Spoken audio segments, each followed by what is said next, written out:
বর্তমানে যুক্তরাষ্ট্রে একটি সন্তানকে 18 বছর বয়স পর্যন্ত বড় করতে গড়ে খরচ হচ্ছে $3,03,418। গত 3 বছরে এই ব্যয় প্রায় 30% বেড়েছে, যা মধ্যবিত্ত পরিবারের জন্য এক বিশাল চ্যালেঞ্জ।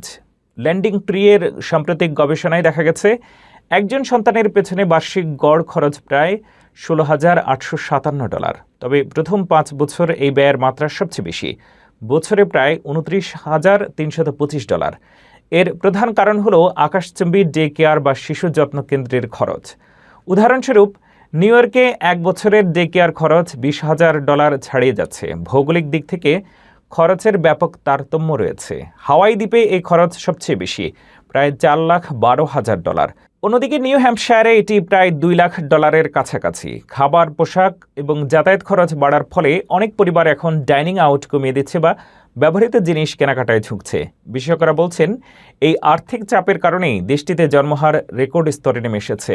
ভবিষ্যতের জন্য এখন থেকেই একটি ফ্যামিলি ফান্ড বা সঞ্চয় শুরু করাই হবে বুদ্ধিমানের কাজ।